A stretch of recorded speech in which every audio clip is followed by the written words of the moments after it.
Hey, everybody. Thanks for tuning in to the Hanging On to Hope podcast. I'm Brenda J. And I'm Karen Wonder. And we are hangingontohope.org.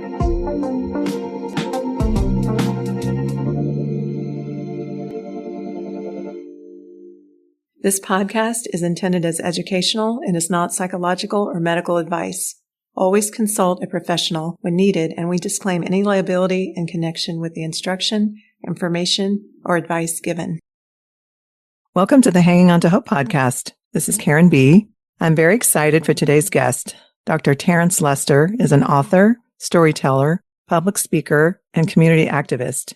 He is the founder and executive director of Love Beyond Walls and serves as a director of public policy and social change at Simmons College of Kentucky.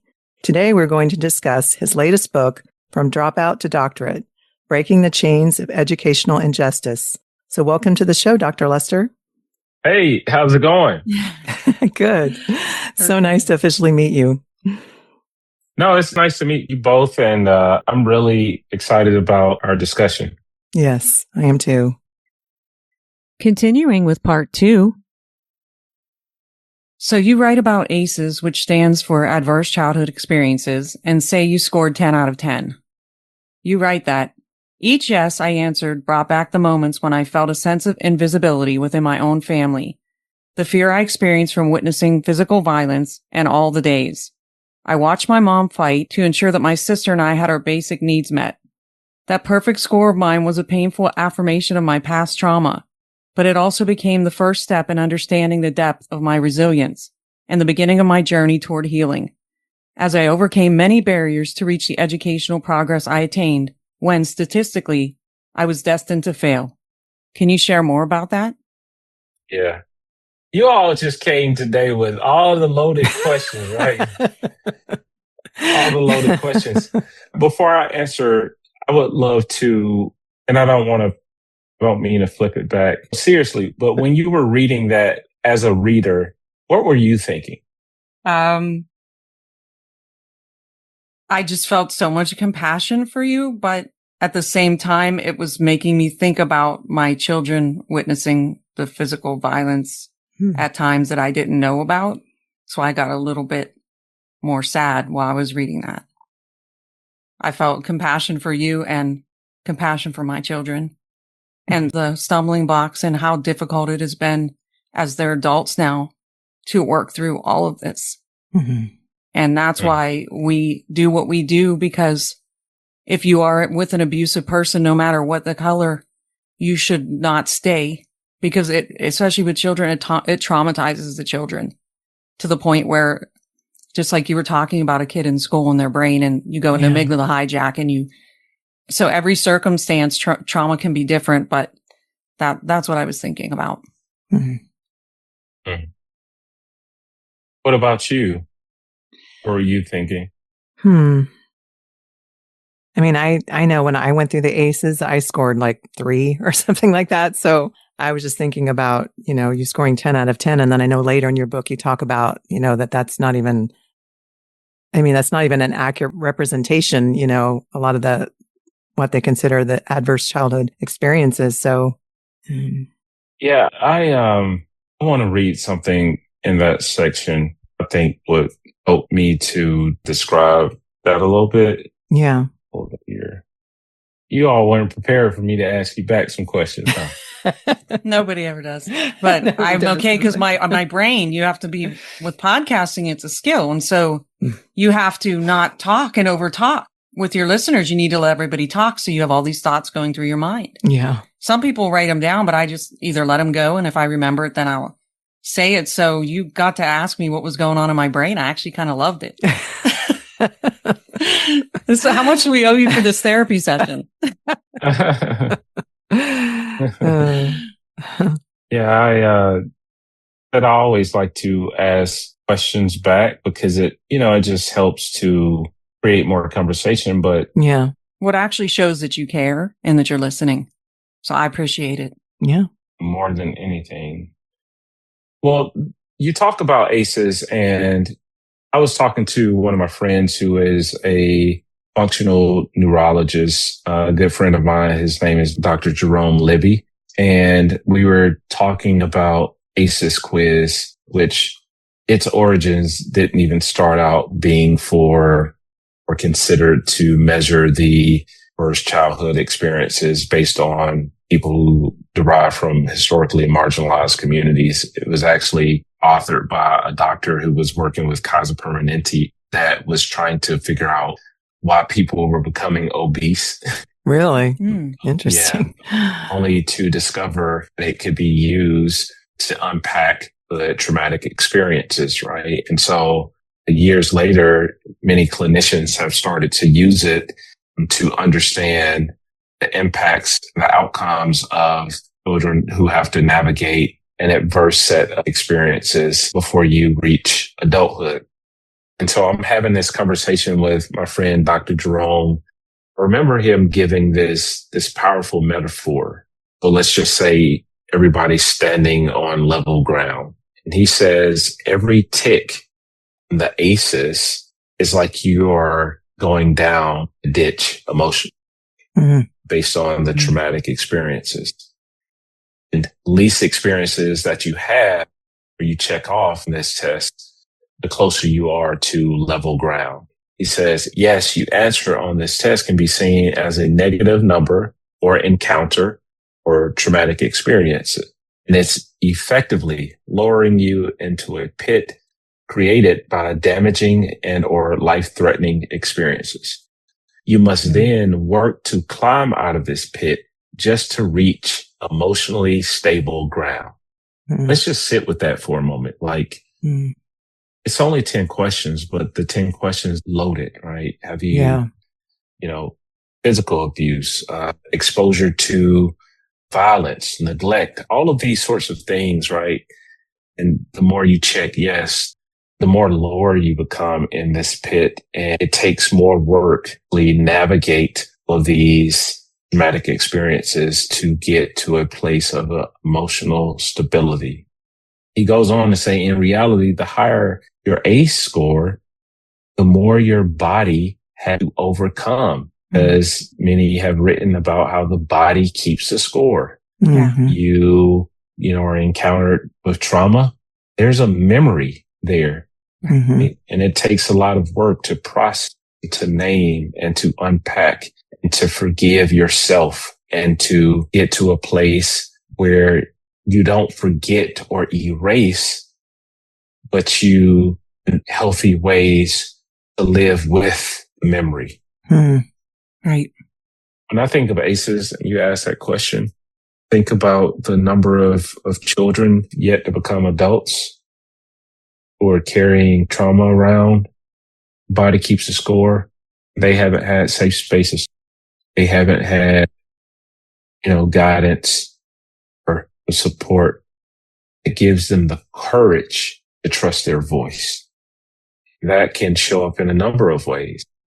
No, I'm talking about education, especially education and life choices and not feeling your existence matters. I mean, all sorts of things. And I'm pretty sure you all could speak to these things as well, how you've seen this in the work that you've done. But it is a reality to know there's so many people maybe walking around that are being impacted by what they've experienced and nobody has acknowledged. And so one of the reasons why I write about ACEs in relationship to children is because, you think about children showing up to school carrying so much and have experienced so much. We're asking them to pay attention, to learn, and then we are labeling those who aren't as engaged. And we're not even aware of what they may be carrying or what they have had to endure or go through. And so one of the ways in which we are to be trauma informed is not to ask what's wrong with you, but to ask what happened to you. It shifts the brain from a blaming mentality or blaming mindset to asking a question in a way where we can understand somebody's humanity and their story and their social location and where they've come from. But it also indirectly gives us an invitation to ask ourselves, how might God want me to serve? Which is the most important thing that we can ask. That's good. So you talk about the trauma of poverty, and you quote from Reverend William J. Barber II, leader of the Poor People's Campaign, who said that poverty claims the lives of 800 people a day. And he also stated in his lectures that he believed that some people do not die prematurely because God has called them home. Some people die prematurely because they are poor and do not have what they need to survive or are low wealth. Can you share some ways that poverty manifests as violence and or trauma? And you've kind of been explaining that, but anything else you'd want to expand on that? Yeah, I mean, I would just say Coretta Scott King said that poverty was violent because poverty itself is taking a shot at your entire well-being. It is impacting you socially, spiritually, relationally, mentally, physically, psychologically, occupationally. I mean, you can continue to go down a gamut or list. She's saying that poverty itself is violent. Mm-hmm. Yeah. It is violent to not know where your next meal is coming from or to struggle so much financially that you feel ashamed. It impacts you emotionally. It creeps itself into classrooms. It underfunds schools. It creates food deserts. I mean, I can go on and on and on. And I think most times we only think about impoverishment in terms of it solely being about economics, but poverty is much more robust than just being about economics. And we have to acknowledge that. And it's not until we acknowledge that we can really understand what wealth truly means, not from just a economic standpoint, but wealth in relationships, healthiness of communities, the healthiness in environments, the healthiness being heard or having safe spaces, the healthiness of having somebody acknowledge your existence, healthiness of having a community of faith sees the best in you and affirms imago Dei, or the inherent worth and value that God has placed in you. And so that is very important. And that's kind of what I'm alluding to, because there is a richness when people choose to provide you with a community far exceeds your limitation. Mm. Yeah, for sure. Yeah. And then interestingly, we're seeing in today's world and everything that's going on that when you have so much money that you become so disconnected. Like to me, what I'm seeing in the world is when you become a billionaire status, people aren't even real people anymore. They're just dispensable. Yeah. Unfortunately. Yeah. Just the contrast. Yeah. I mean, like, why do you all think that is becoming more apparent these days? I mean, the Epstein files are a big reveal. What's the question though? Like the difference between the wealth and there's kind of no very little middle class at this point. Yeah. Yeah. Why do you and people? That's a great question. Yeah. I do real estate, so I see it every day that people are just priced out of being able to buy a home and they make quite a bit of money. They still can't. Yeah. So I see it a lot, and the wealthier are getting wealthier. Yeah. And Yeah. And even in the corporate world, like there's such a difference between what a CEO makes now. I work in a corporate office and for American Airlines. And so you see just the difference between what a CEO makes. It's so different. I mean, it's changed a lot over the years, and the difference is staggering now. There's such a disconnect now, not trashing CEOs, but when you're making that much money, it's hard for them to really connect with an average worker that's wanting a few more bucks to be able to pay their rent, Yeah. The wealth gap is enormous, right? And, I think that is rooted in capitalism. I mean, we have to acknowledge that over 300,000 Black women lost jobs last year. Mm-hmm. I just read an article earlier today that says the Black unemployment rate has greater deficits than even the recession. The recession, just this past year until now. And then you talk about holistic interests, placing materialism above the humanity of people, treating people like disposable things to be thrown away. I think it is getting further and further away from the ethic of love. Mm-hmm. Oh, yeah. which we should be drawing ourselves nearer to. Yeah. And that's why your voice is so important. That's why we wanted you on the podcast, because I feel like that's the voices that need to be heard right now more than anything else. So you share a heartbreaking poem an educator penned after witnessing an incident involving a student who asked his teacher for a pencil in an Atlanta school, realizing he did not have one. Instead of being socially aware and trauma-informed, the teacher proceeded to ask the student to exchange one of his shoes for a pencil. The child took off his shoe, and he had a dirty sock on, and it caused all the students to laugh at him. You share how this shows just one of the many barriers to education, such as a lack of a washing machine at home, but also the lack of empathy, which adds to emotional pain.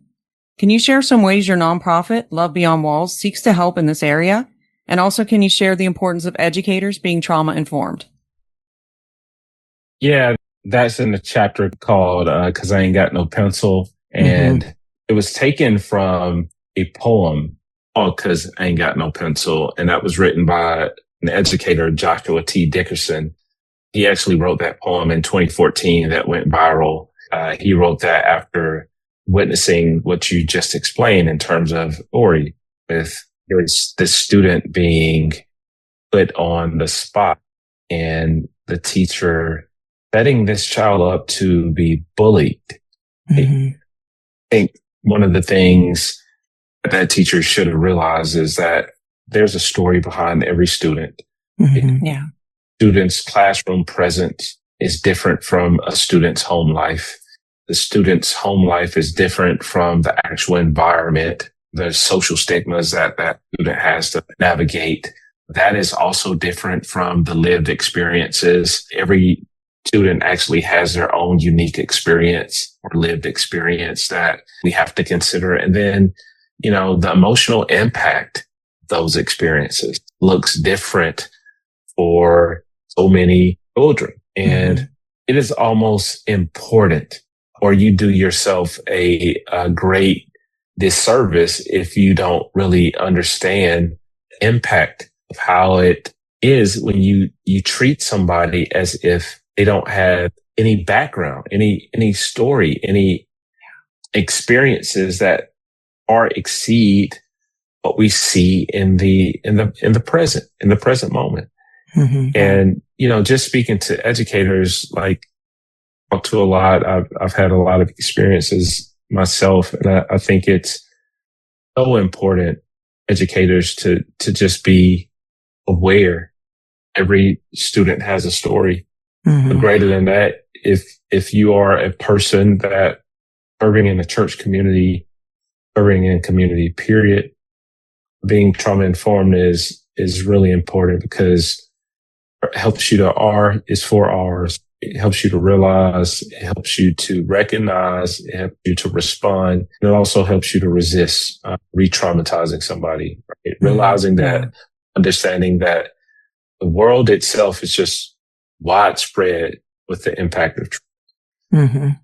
It helps you to recognize that you become socially aware or socially conscious enough to recognize when somebody is being impacted beyond, the present moment, thing that they may be carrying.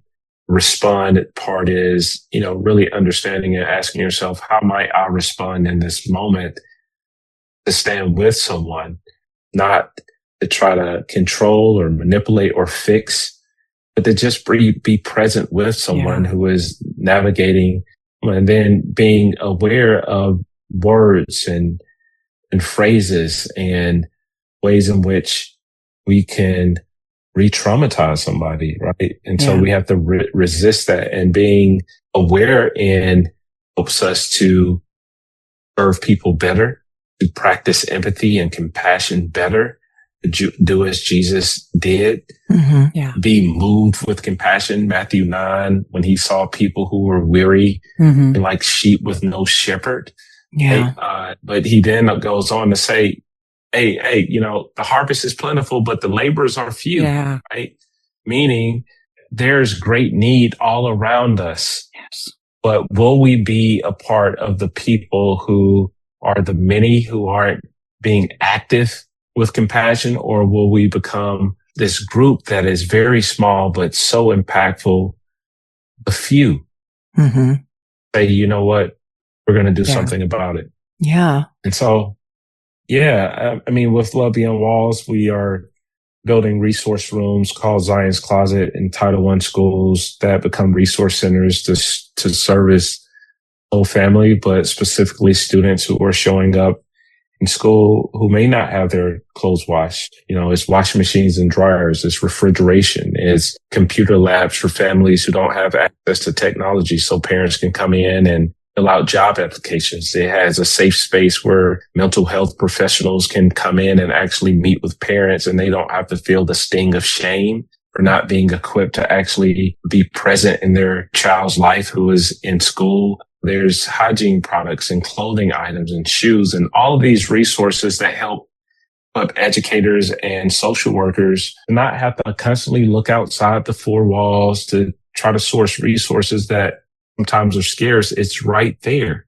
Yeah. And it actually empowers students, those barriers removed so they can connect with their lesson. And it's important. And I would even call it a trauma-informed space, provides basic resources to equip educators to stand in solidarity with students who are wrestling with homelessness and poverty.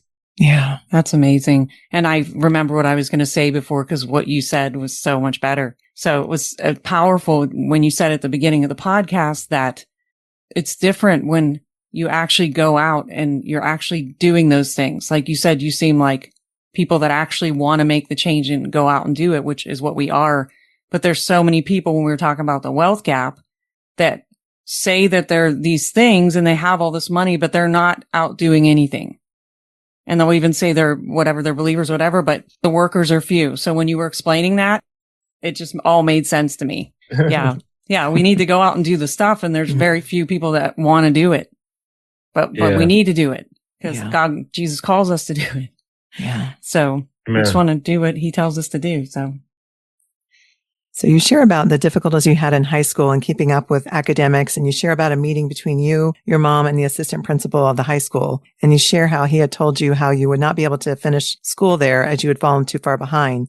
You were struggling to self-regulate from your home life. And you state, sitting there, I had this moment where I silently wondered, does anyone care about my pain? Up until then, I felt like I was only ever punished from my trauma and pain and never really supported through it. You ended up going on to an alternative school with the potential to graduate, but a month into it, and you were overwhelmed with unresolved trauma, and you found yourself ready to drop out completely. Can you share about the incredible encounter you had that day and the impact that had on you?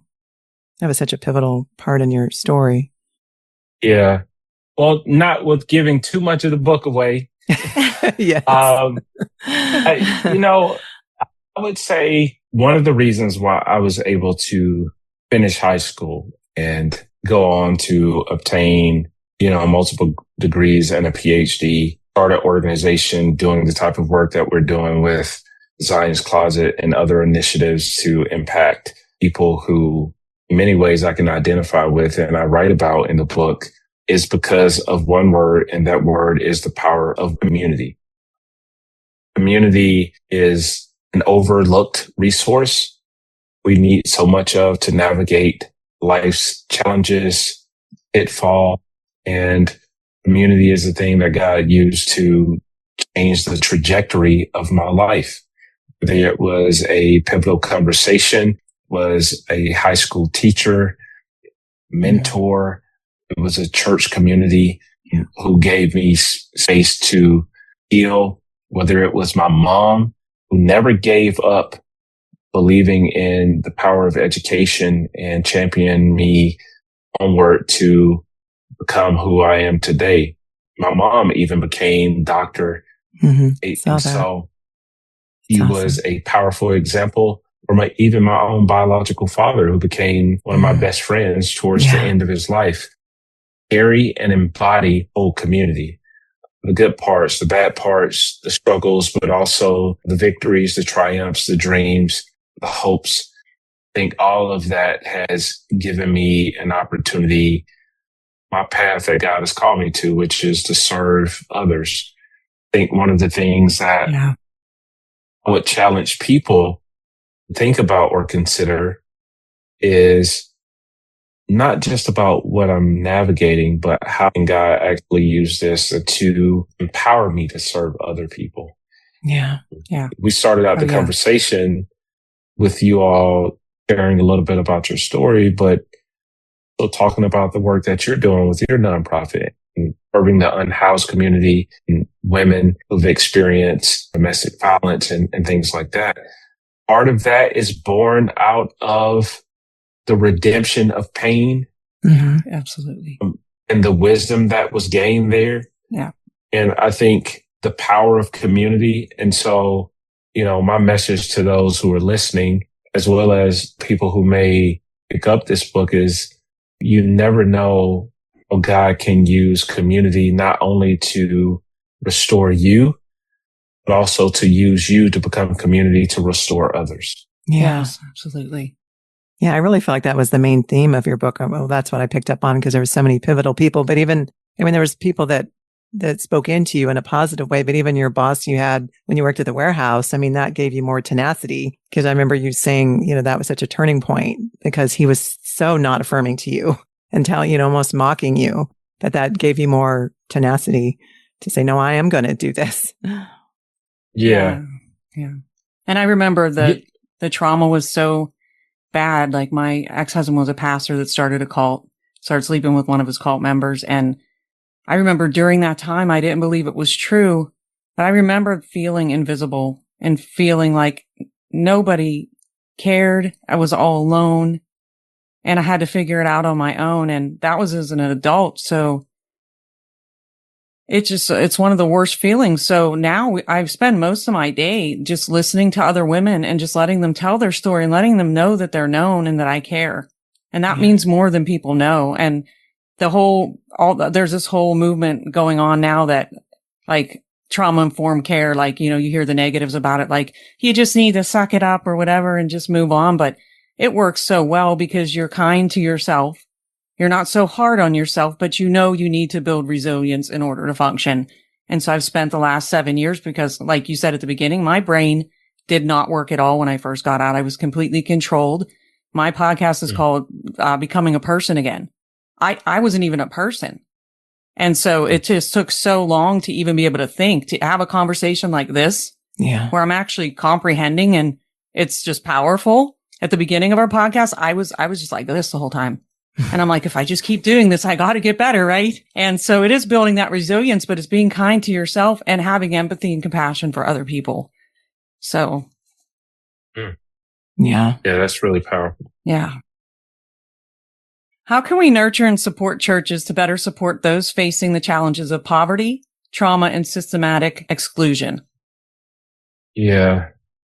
Well, I want to acknowledge that there's different expressions of what church is. And I think it's important to acknowledge that right now in this moment, because the way one church may show up, in an ethic of love that's committed to truth telling, justice, naming things, and then having the type of public theology speaks to the present moment about what's happening in the world. Mm-hmm. And then there are, some churches that are quiet and complicit and silent in the face of injustice, which in actuality, that silence is implicit and helps to uphold the injustice that is happening in our world. I think whatever church hears this, it is up to them to figure out where they are on that spectrum. Yeah. And have sort of internal conversations if they're more silent about why are you not saying anything? Yeah. And those sorts of conversations in a way that challenges them to be aware, but also to speak up in a way that yields and lends itself to people getting involved. Yeah. Normally, also churches, I am very sensitive to the fact that the church, the big C itself, is God's work in the earth to bring community together. It's the ecclesia, it's the body of believers. And, I have a lot of respect for it because my life was changed in church. However, I am very much aware that churches can cause harm. Leaders can cause harm. We talk about that a lot on our podcast too. Yeah. Yeah. Yeah, leaders in positions of power that abuse that power can cause harm. We have to call that out and we have to name it. Yes. And I don't think I have a direct answer, but I will, challenge or like to suggest that it is up to the church to really understand, firstly, what is in the church in terms of skill sets. Are there lawyers here? Are there doctors here? Are there carpenters here? Are there teachers here? If it's a lot of teachers here, why don't we figure out how we can mobilize teachers to go into the school system to become tutors, right?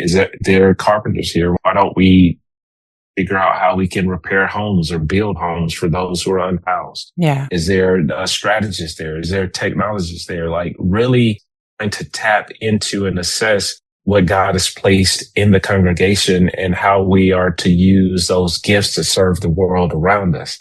I think one of the most dangerous things that a church can do in this moment is to remain silent and to not use any of the gifts outside of the four walls of the church, right? Yeah. The church itself is not a building. It is a people that is actively on the go, trying to infectiously, in a positive way, spread the love of God in a way that becomes transformative to the lives of people who have been impacted. To hear and to share good news, not just verbally, but in lived actions. Yes, lived actions. Yeah. And then I would say this in closing is, I think one of the things that the church has to think about going forward is figuring out how the church can address social ills without remaining neutral. Yes. And causing more harm. Yes. Right. Oh, I totally agree with that. I agree. Yeah. 100%. So I love all the examples you have in your life of a person. Sometimes this is what you were talking about just previously. Sometimes it was a random person like the cellmate you had when you were arrested at age 20, the unhoused person outside your school, or sometimes a father, one of your friends, Mr. Moore, and how he spoke to you through a soccer ball and how he was able to see the pain you were in. Or Mrs. Eason, who supported you and helped pay for your degree and also mentored you. Or Mrs. West, the high school teacher who told you that you could use her classroom as a sanctuary. So many great examples of how one person can help change the trajectory of a person's life by seeing their pain and not being quick to judge. So I know your nonprofit, Love Beyond Walls, says that one of the distinguishable characteristics of your organization is the focus on telling the stories of the unseen and building relationships with people to walk with them out of poverty and homelessness. Did you want to share with our listeners how they can help be that person? And you've kind of been sharing that, but any more you'd want to say on that? I mean, I've given a lot of examples.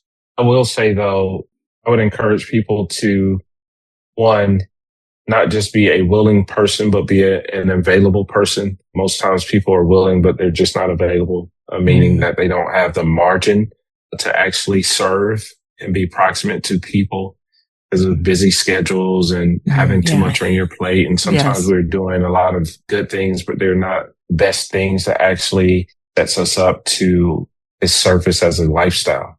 The second thing I would suggest people do is become keenly aware of what's going on around them. You'll be amazed at the people who live in communities and don't have a clue about some of the things that are happening right around them, that they could be used of God to actually volunteer, to serve, to be proximate, right?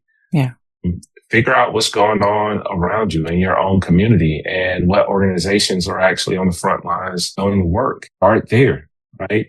It could be an hour every 2 weeks, an hour a week, 30 minutes here, but set up your schedule in a way and create the type of margin where you can be consistent and not just serve a few times a year. There's need going on every single day. Somebody woke up hungry. Somebody went to sleep last night in the cold without blankets last night, right? There's need always happening, and being able to be aware about what's going on around you leads to the last thing that I think we can close with is asking yourself, what am I to do with this? And awareness. How might I serve? How might God use me to actually make a difference? I think sometimes we overcomplicate things and overthink things, which causes us to become stuck where we don't even do anything. Right. And the goal is to be active. That's so true. We end up not doing anything at all. Yes, absolutely. I know we need to wrap it up. It was so hard to narrow down the questions because there are so many things I would like to discuss from your book. The story of the renewed relationship you got with your dad was so beautiful. One last thing is we had to share a few of my favorite quotes from your book. So this is a quote. Dr. Martin Luther King Jr. connected the act of service and contribution to the inherent worthiness of every individual, irrespective of their background or social status. In his speech, The Drum Major Instinct, he made it clear that greatness is not defined by academic achievements or societal positions, but by the capacity to serve with a heart full of grace and love, an ethically grounded foundation that also fuels the courage to pursue education as a means of justice and transformation. What good is it to obtain education and know what it takes to turn your life around, only to be self-serving? I believe that God allowed me to overcome in order to help others overcome as well. I wanted to become a community so as to create the change I wish to see. And another quote, may we always be aware that people are waiting to find a community that will support them in a way that allows them to receive the help they need to experience the liberation necessary to live the life God has for them. Whether it's becoming a PhD, healing, experiencing faith, or returning to their community to make a difference. Think about walking with someone who might need proximity, presence, purpose, practice, and patience. Who are those people? In what ways can you become their community? We must become the change in this world for others to know it is possible to be liberated from suffering and systematic injustice. It's such a beautiful story. Oh, I just want to thank you so much for sharing everything you did. Where can our listeners get more involved in Love Beyond Walls, buy your book, and follow you on social media? Yeah. Well, firstly, thank you for the time that you've shared with me today. If people want to learn more about Love Beyond Walls, you can visit lovebeyondwalls.org. If you want to learn more about Zion's Closet, you can click that tab. If you're in the Atlanta area anytime or want to do work in partnership with us in another part of the country, feel free to reach out, come volunteer with us. Our social media handles are Love Beyond Walls. That's all social media. And my personal social media is I'm Terence Lester. That's IMTERENCELESTER. And my website, terencelester.com. Wherever you buy books, you can check out any of the books that I've written. I have your other book too, but I haven't read it yet. Your second book, I think, or I don't. Well, that's amazing. You're totally inspiring to me. I know. I'm like thinking, too bad he's in Atlanta because I could probably drop off a lot of stuff for your closet. Like, I don't even know what to do with half the stuff I get. My car's filled with stuff, like constantly. Yeah. And I have to, who's going to just give more stuff away than you can. God just does it, you know? Yeah. Yeah. He's ahead of us in it. So yeah. Awesome. Thank you so much. Awesome. Yeah. Thank you so much. I appreciate your time and I appreciate your voice so much. Yeah. Great. Keep writing your posts.